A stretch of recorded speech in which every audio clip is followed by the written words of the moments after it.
Hva om 5 enkle, naturlige tider kunne gi deg tilbake energien du hadde som 25-åring, selv med diabetes? Se for deg den første morgensolen som bryter gjennom gardinene, den første slurken som varmer ganen, og følelsen av en kropp som våkner til liv, fri fra den tunge trettheten. Dette er ikke en drøm, men en reise. Vi dykker ned i naturens eget apotek, avdekker hemmelighetene bak disse kraftfulle drikkene og viser deg hvordan du kan innlemme dem i din daglige rutine. Følg med for å gjenoppdage din vitalitet, steg for steg, slurk for slurk, og kjenn forskjellen som bare naturen kan gi. Din reise mot et mer energisk liv starter nå, med vitenskapen og visdommen fra eldgamle tradisjoner.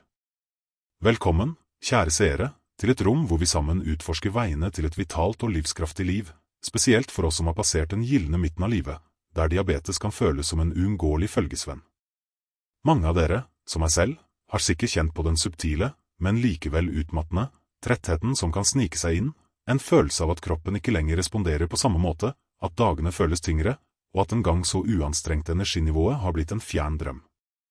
Det er en virkelighet som kan føles begrensende, en påminnelse om alderen og de kroniske utfordringene som følger med.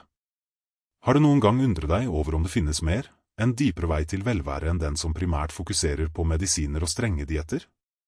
En vei som kanskje er mer i tråd med kroppens egne naturlige rytmer og ressurser? Hva om løsningen ikke ligger i å kjempe mot kroppen, men i å omfavne den, i å lytte til naturens eldgamle visdom? Spesielt for oss som er over 50, hvor livserfaringen er rik, men hvor kroppen begynner å kreve mer oppmerksomhet og omsorg, kan diabetes representere en betydelig barriere for å leve det fulle livet vi fortjener. Det er en tilstand som påvirker mer enn bare blodsukkernivået. Den kan påvirke humøret, energinivået, søvnen, og ikke minst, vår følelse av frihet og potensial. Vi ser kanskje hvordan energinivået vårt gradvis minker, hvordan vi strever med å holde tritt med et liv som fortsatt byr på ønsker og drømmer, og hvordan dette påvirker ikke bare vår personlige lykke, men også vår evne til å engasjere oss fullt ut i de områdene av livet som gir oss glede og mening, inkludert mulighetene for økonomisk stabilitet og vekst. Tanken på å gjenvinne den energien som gir oss friheten til å forfølge nye interesser, til å engasjere oss i samfunnet, eller til og med til å utforske nye inntektskilder, kan føles som et fjernt håp. Det er nettopp denne følelsen av håp og muligheten for en mer naturlig og energisk fremtid som driver oss i dag. Vi skal ikke bare snakke om diabetes. Vi skal snakke om vitalitet, om gjenfinning, og om hvordan vi, med naturens hjelp, kan snu tidevannet. Tenk deg muligheten til å våkne opp om morgenen med en genuin følelse av energi og klarhet, en følelse av at kroppen er klar for dagen, snarere enn å kjenne på den tunge dempingen som så ofte følger med utfordringer med blodsukkerregulering.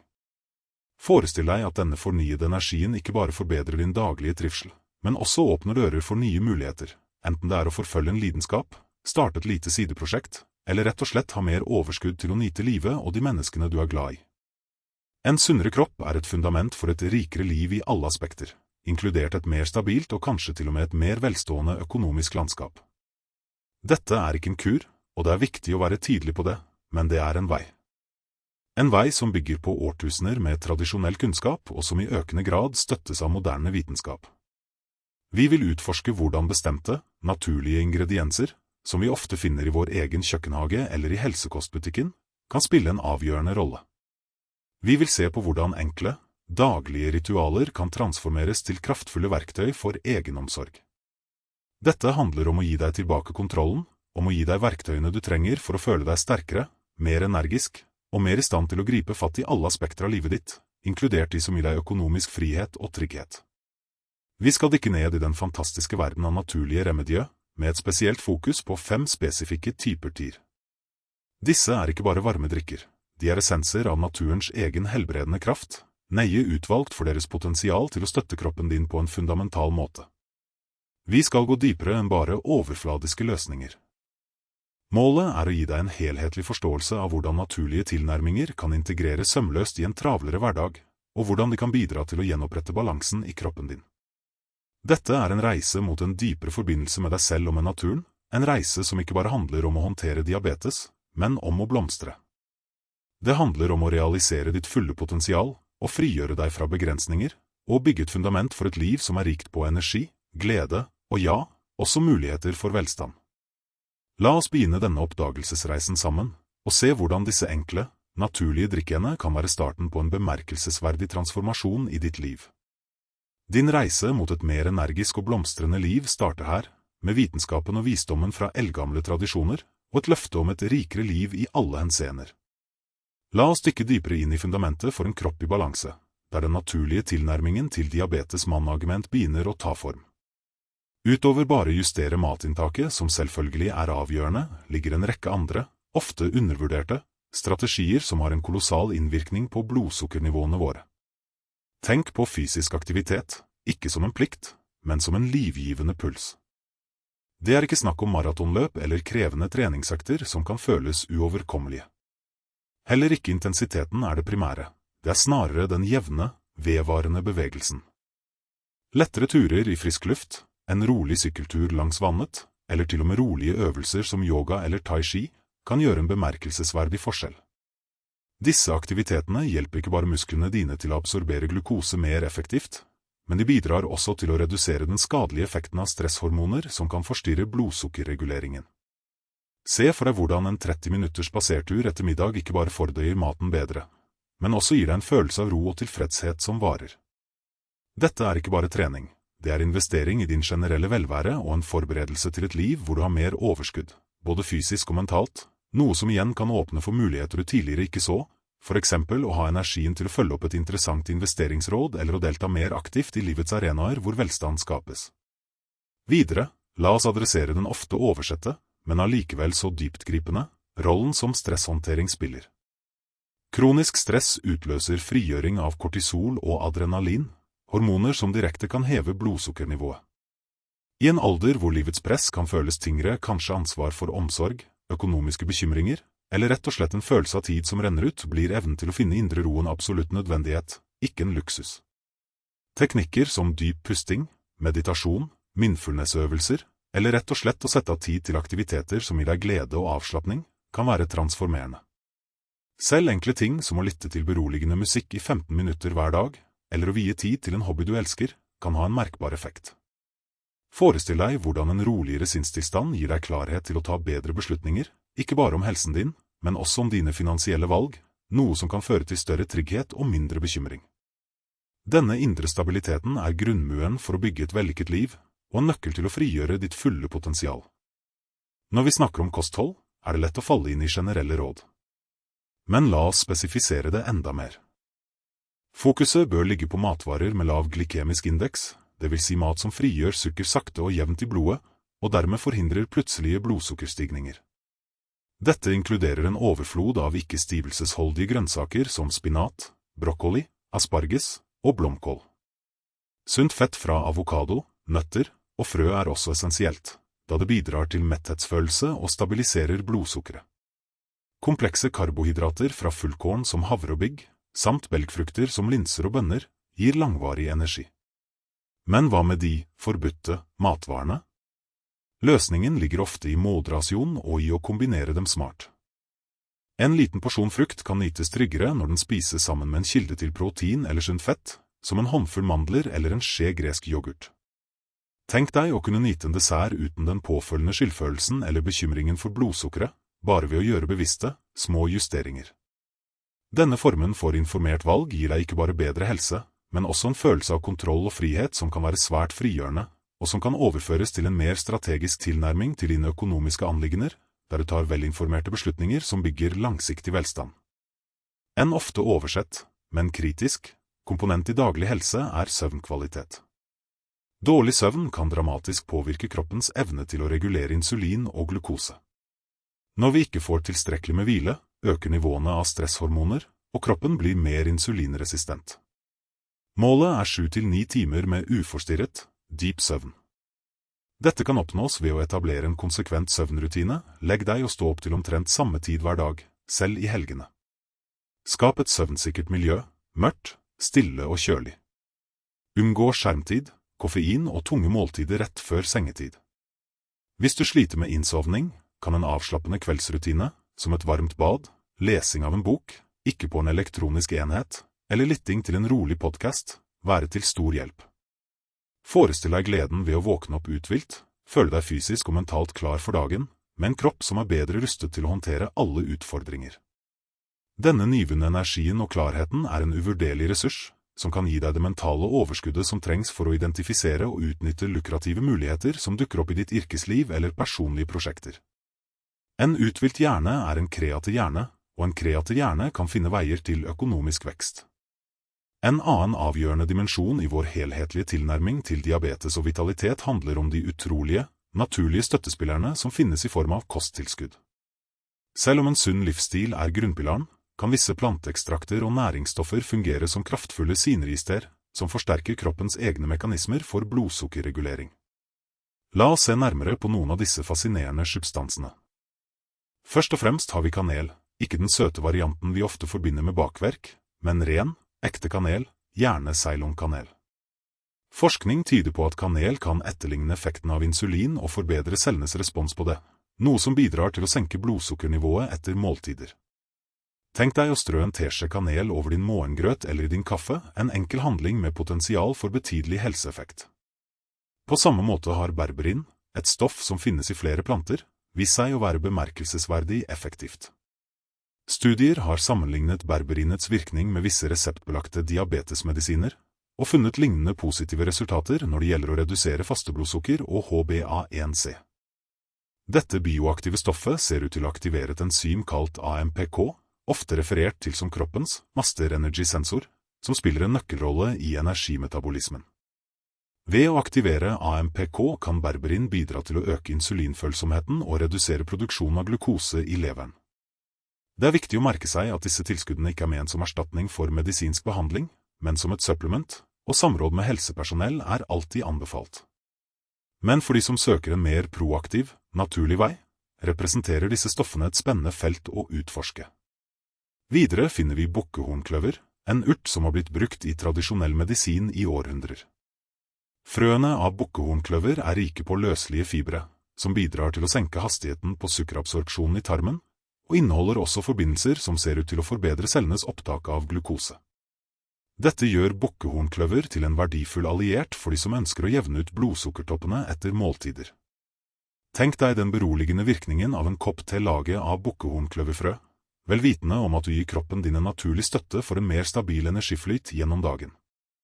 Alfa-linolsyre, ALA, en fettsyre som finnes i visse vegetabilske oljer og nøtter, har også vist lovende resultater. ALA fungerer som en kraftig antioksidant og har vist seg å forbedre insulinfølsomheten og redusere nerveskader assosiert med diabetes, kjent som diabetisk nevropati. Denne forbedrede nevrologiske funksjonen kan være spesielt verdifull for oss som er over 50, og som ønsker å bevare skarphet og følsomhet i kropp og sinn, noe som igjen bidrar til en mer robust livskvalitet og muligheten til å engasjere seg i mer komplekse oppgaver, som krever presisjon og mental utholdenhet, ferdigheter som også kan overføres til forvaltning av personlig økonomi. Krom, et sporstoff som finnes naturlig i mange matvarer, spiller også en viktig rolle i karbohydrat- og fettmetabolismen. Krom bidrar til å forsterke effekten av insulin, og hjelper dermed kroppen med å transportere glukose fra blodet til cellene for energi. Mangler på krom er relativt vanlige, og tilskudd kan derfor være gunstig for noen.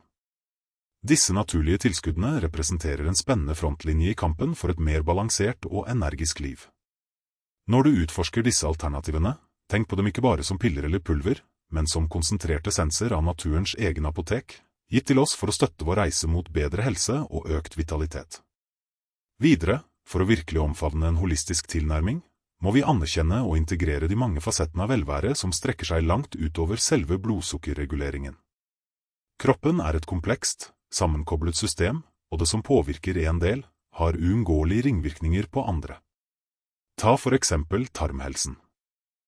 Det voksende feltet av mikrobiomforskning har avslørt en fascinerende sammenheng mellom sammensetningen av bakterier i tarmen vår og vår generelle helse, inkludert vår metabolske helse og insulinfølsomhet. Et sunt tarmmiljø, rikt på gunstige bakterier, kan bidra til å redusere betennelse, forbedre næringsopptaket, og til og med påvirke humøret og energinivået. Å prioritere en kost som er rik på fiber, fermenterte matvarer som yoghurt, kefir og surkål, og eventuelt vurdere probiotiske tilskudd, kan være en utrolig investering i din generelle vitalitet. Tenk deg hvordan en velfungerende fordøyelse og et robust immunsystem gir deg et solid fundament, som lar deg takle livets utfordringer med større styrke og utholdenhet. Denne indre stabiliteten er ikke bare gunstig for helsen din, den skaper et mentalt rom som er nødvendig for å tenke strategisk og langsiktig, noe som essensielt for å bygge og bevare velstand. La oss ikke glemme kraften i emosjonell velvære og mental motstandskraft. Vår evne til å håndtere livets uunngåelige opp- og nedturer har en direkte innvirkning på vår fysiologiske tilstand, inkludert vår evne til å regulere blodsukkeret. Å kultivere en positiv tankegang, praktisere takknemlighet og bygge et sterkt sosialt nettverk ikke bare hyggelig å ha, det essensielt for helsen vår. Følelsen av tilhørighet og støtte fra venner og familie kan fungere som en kraftig buffer mot stress og bidra til å redusere den negative innvirkningen det kan ha på vår helse. Har du noen gang opplevd at en god samtale med en venn kan gi deg ny energi og et nytt perspektiv? Denne formen for emosjonell næring like viktig som fysisk næring. Dessuten, når vi føler oss trygge og støttet, vi mer villige til å ta kalkulerte risikoer og forfølge nye muligheter, noe som avgjørende for økonomisk vekst. En person som følelsesmessig robust, bedre rustet til å tåle tilbakeslag, lære av dem, og komme tilbake sterkere en verdifull egenskap i både helse og finans. Denne helhetlige forståelsen av velvære fra tarmflora til mental styrke gir et komplett bilde av hvordan vi kan optimalisere kroppen vår for et liv i balanse og overflod. Det handler om å se helsen din som en integrert del av din generelle livskvalitet, og erkjenne at investering i din egen velvære den ultimate investeringen i en fremtid som både rik på energi og muligheter. La oss nå bevege oss inn i en mer personlig og transformativ fase av vår reise, et område som ofte blir neglisjert i den travle hverdagen, men som har en dyptgripende innvirkning på vår evne til å mestre diabetes og virkelig blomstre. Vi skal snakke om virkelige livshistorier, generaliserte og sammensatte for å beskytte personvernet, men likevel resonerende i sin kjerne om enkeltpersoner som, akkurat som deg og meg, har navigeret utfordringene med diabetes etter fylte 50, og som har funnet ny vitalitet og åpnet dører til uventede muligheter gjennom naturlige tilnærminger. Tenk deg for eksempel Agnes, en 62 år gammel pensjonert lærer som ble diagnostisert med type 2-diabetes for 5 år siden. Hun kjempet med en vedvarende følelse av utmattelse, hadde vanskelig for å konsentrere seg om sine nye interesser som maling og hagearbeid, og følte seg ofte begrenset av sin helsetilstand. Agnes hadde alltid vært forsiktig med å eksperimentere med nye ting, spesielt når det kom til helsen hennes, og var først skeptisk til de naturlige anbefalingene. Imidlertid, etter å ha prøvd en rekke konvensjonelle metoder med begrenset suksess, bestemte hun seg for å gi et program som fokuserte på spesifikke urter og en mild livsstilsendring en sjanse. Hun begynte å drikke daglig te av kombinasjoner av kanel og bukkehornkløver, og integrerte en daglig spasertur i sin rutine. Overraskende nok begynte hun gradvis å merke en forskjell. Den måentrette følelsen avtok, og hun fant plutselig mer energi til å tilbringe timer i atelieret sitt, noe som resulterte i en serie vakre landskapsmalerier. Denne fornyede kreativiteten og energien førte til at hun ble invitert til å delta på en lokal kunstutstilling. Der ble hennes arbeid lagt merke til av en gallerist, som tilbød henne en mulighet til å selge sine verk fast. Agnes, som tidligere følte seg begrenset av helsen, fant plutselig en ny inntektskilde og en dypere følelse av mening, alt utløst av små, naturlige endringer. Hennes historie en inspirasjon. Den viser at fornyet vitalitet ikke bare handler om å føle seg bedre, men om å åpne seg for nye muligheter og potensial som kanskje lå slumrende. La oss også vurdere historien til Bjørn, en 58 år gammel tidligere bygningsarbeider som måtte pensjonere seg tidlig på grunn av ryggproblemer og nylig diabetesdiagnose. Bjørn var en praktisk mann, vant til et fysisk krevende liv, og fant det vanskelig å tilpasse seg en mer stillesittende livsstil. Han slet med søvnforstyrrelser og en konstant følelse av uro. Hans lege foreslo at han skulle utforske naturlige midler for å støtte sin generelle helse, noe Bjørn, til tross for sin pragmatiske natur, aksepterte. Han begynte å eksperimentere med bitter melonte og tok et tilskudd av alfalinolsyre, samt implementerte en enkel kveldsrutine med meditasjon for å håndtere stresset og søvnproblemene sine. Etter noen uker merket Bjørn en markant forbedring i søvnkvaliteten. Han våknet uthvilt for første gang på lenge, og denne fornyede energien ga ham motet til å tenke på hvordan han kunne bruke sine praktiske ferdigheter på en ny måte. Han begynte å tilby små reparasjonstjenester i nabolaget, først bare for venner, men snart fikk han flere henvendelser. Hans rykte for pålitelighet og kvalitet spredte seg, og det som startet som en måte å fylle tiden på, utviklet seg til en lønnsom deltidsvirksomhet.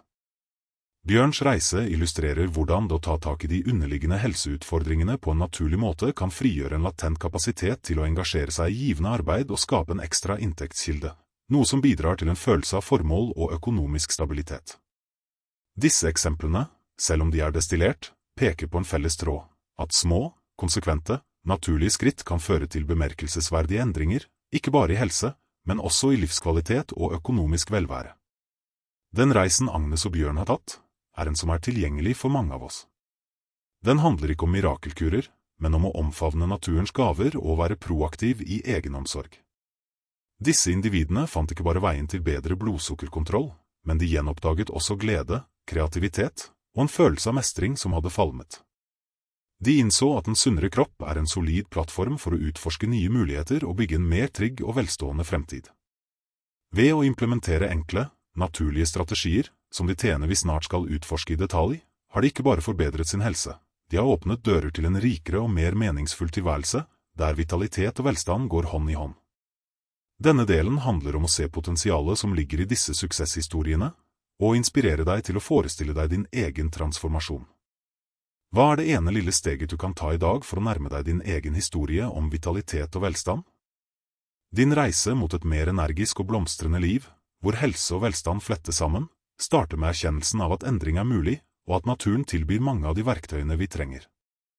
Den holistiske tilnærmingen til velvære for dem over 50, spesielt med diabetes, strekker seg utover kosthold og trening. En ofte undervurdert, men kritisk komponent er den sosiale og emosjonelle dimensjonen av vårt velvære. Mennesker er sosiale vesener, og følelsen av tilhørighet og meningsfulle relasjoner er fundamental for vår helse. Forskning viser konsekvent at sterke sosiale bånd kan redusere stressnivået, styrke immunforsvaret og til og med bidra til lengre levetid. For oss som har passert midten av livet, kan et liv med diabetes noen ganger føre til en følelse av isolasjon, enten det skyldes redusert mobilitet, mangel på energi, eller rett og slett at sosiale kretser endres over tid. Derfor er det avgjørende å aktivt pleie og bygge nettverk. Dette kan innebære å delta i lokale samfunnsgrupper, melde seg på kurs som interesserer deg, frivillig arbeid, eller rett og slett å ta initiativ til å møte venner og familie regelmessig. Når vi føler oss sett, hørt og verdsatt, reduseres de fysiologiske effektene av stress, noe som igjen har en positiv innvirkning på blodsukkerreguleringen. Men viktigere enn dette er hvordan denne sosiale og emosjonelle forankringen kan frigjøre oss. Når vi vet at vi har et støttende nettverk, blir vi mer villige til å ta på oss nye utfordringer, enten det er å lære en ny ferdighet, utforske en ny hobby, eller til og med å ta et skritt inn i det økonomiske landskapet med nyvunnen selvtillit. En dyp følelse av tilhørighet gir oss den mentale tryggheten som trengs for å ta kalkulerte risikoer og utnytte muligheter som kan føre til økonomisk stabilitet og vekst. Byggende på dette, ser vi at mental styrke og evnen til å tilpasse seg livets endringer spiller en sentral rolle.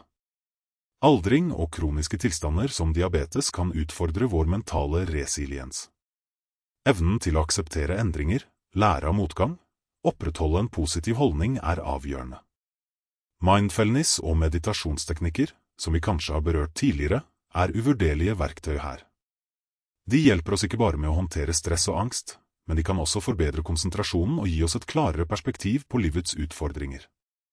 Tenk deg hvordan en roligere sinnstilstand lar deg analysere situasjoner mer objektivt og ta bedre beslutninger.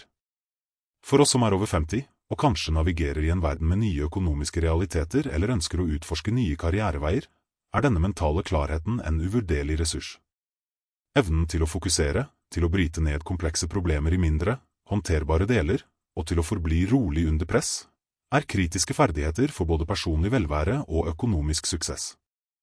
Ved å styrke vår mentale motstandskraft, gir vi oss selv muligheten til å se muligheter der andre ser hindringer, og til å handle med overbevisning og strategisk innsikt. Dette er ikke bare om å føle seg bra, det er om å utruste oss selv med verktøyene som trengs for å trives i en verden som stadig endrer seg, og bygge en fremtid som er både trygg og velstående. En annen viktig dimensjon av holistisk velvære, som ofte blir oversett i diabetesbehandling, er betydningen av et robust immunforsvar. Et svekket immunforsvar kan gjøre oss mer mottakelige for infeksjoner, noe som kan forverre blodsukkerkontrollen og generelle helsetilstand. Naturlige metoder for å styrke immunforsvaret, som et variert kosthold rikt på vitaminer og mineraler, tilstrekkelig søvn, regelmessig moderat mosjon og effektive stressmestringsteknikker, er derfor ikke bare gunstig for diabetes i seg selv, men for kroppens generelle forsvarsmekanismer.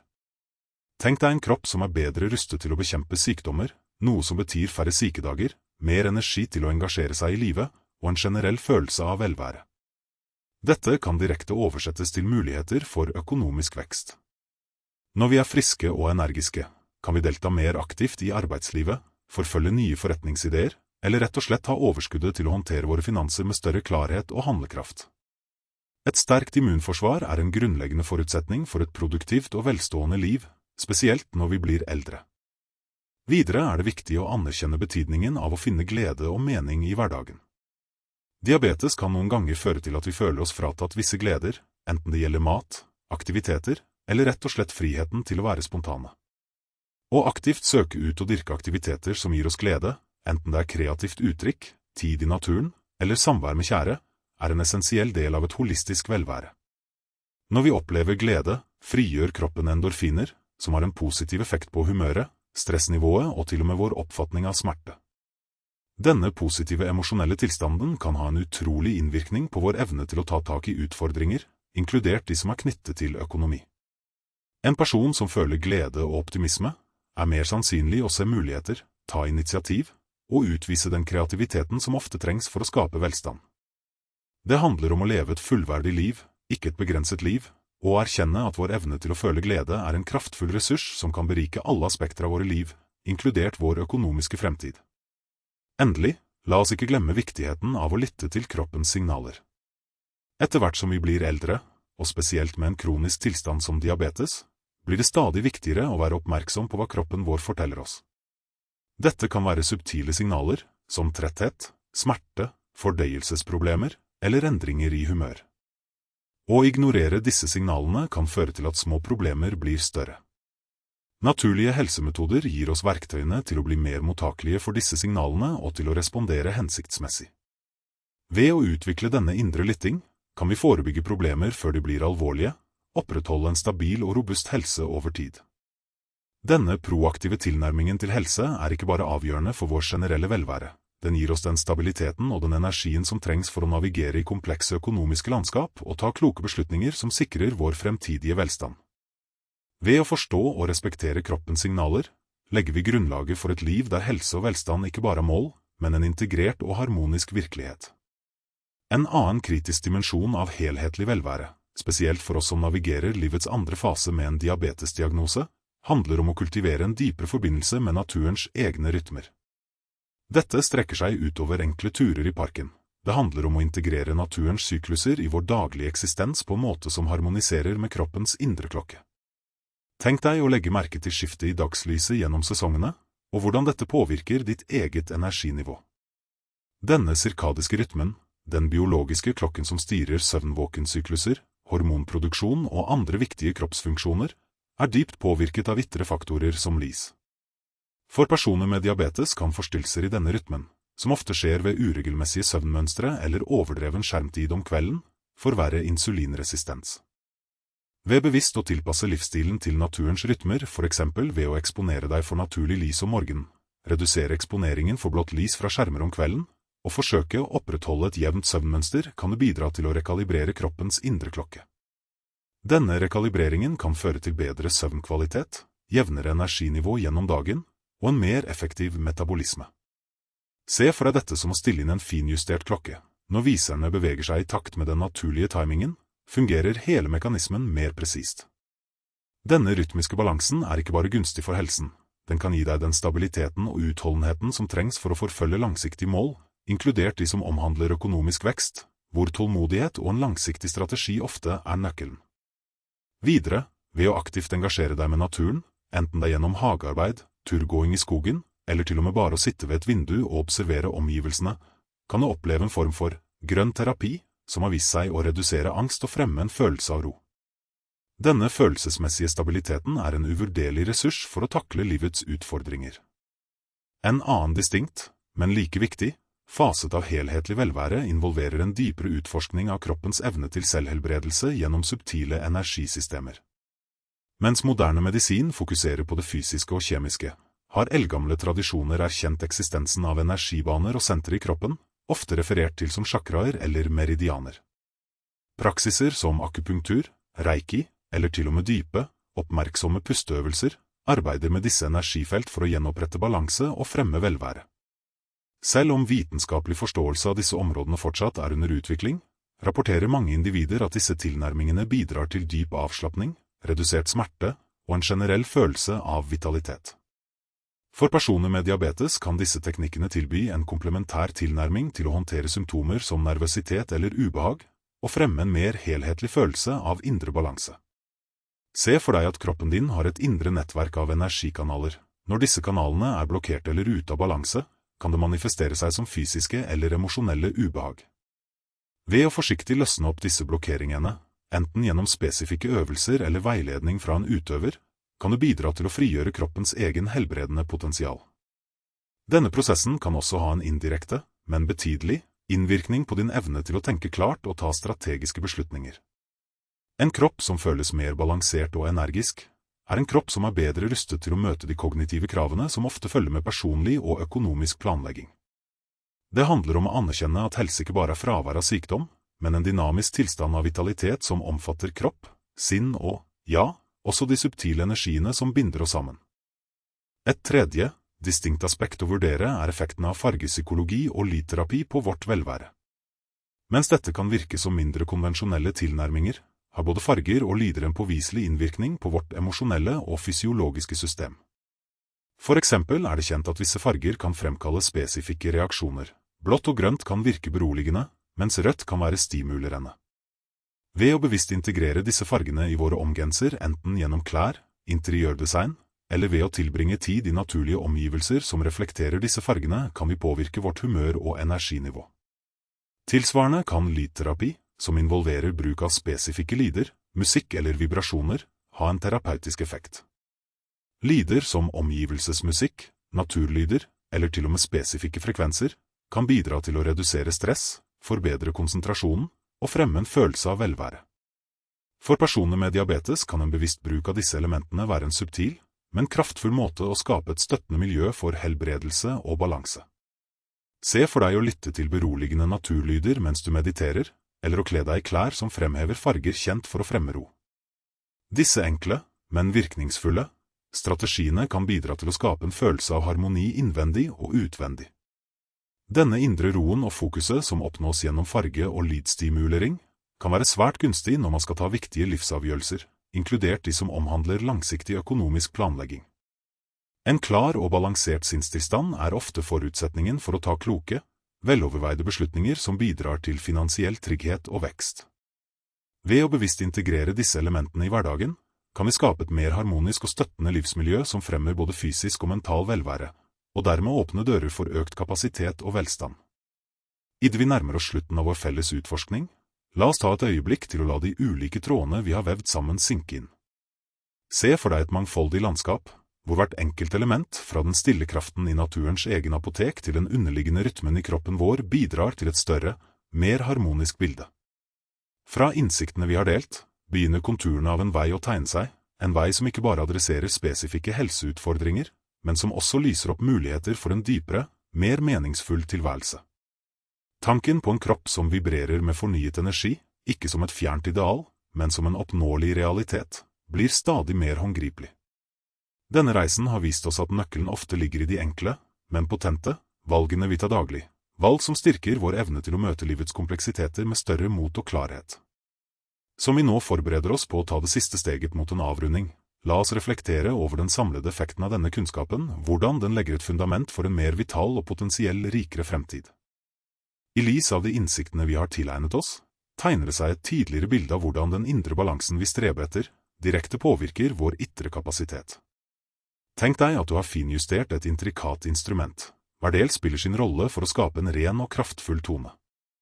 På samme måte har vi sett hvordan de ulike elementene av naturlig helse arbeider i samspill for å styrke din evne til å engasjere deg fullt ut i alle aspekter av livet ditt.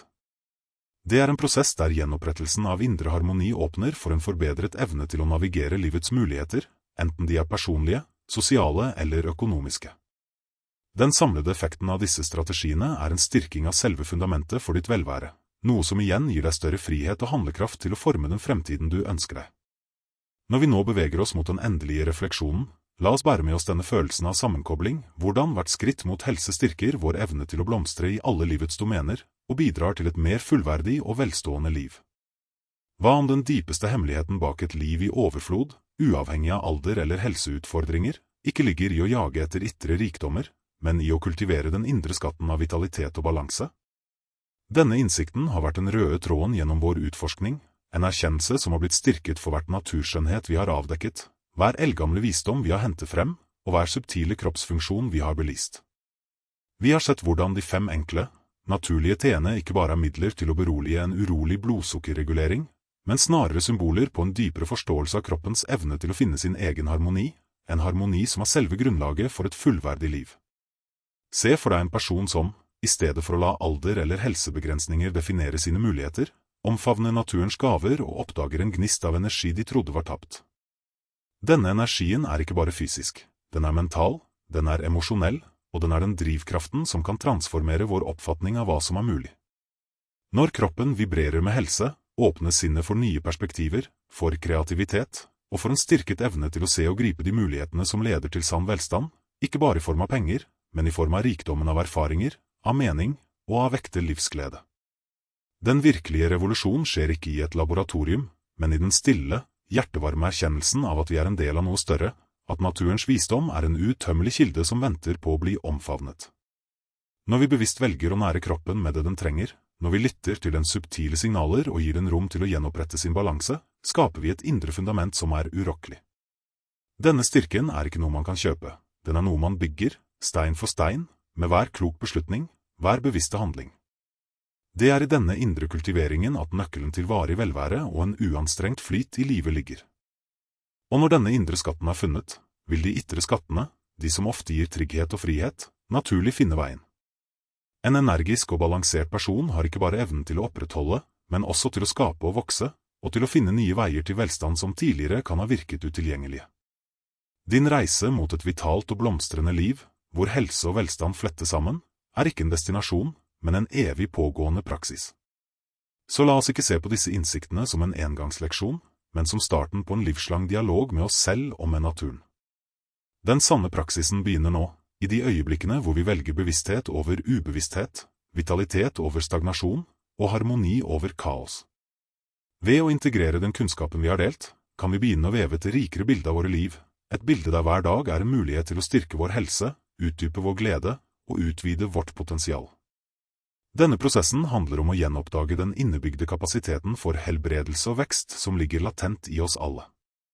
Det er en anerkjennelse av at den mest verdifulle investeringen vi kan gjøre, er i oss selv og i vår egen helse, vårt eget velvære og vår egen evne til å leve et liv fylt med mening, energi og ja, også overflod. Måtte din reise være fylt med innsikt, din helse blomstre, og din fremtid være rik på alle måter du verdsetter.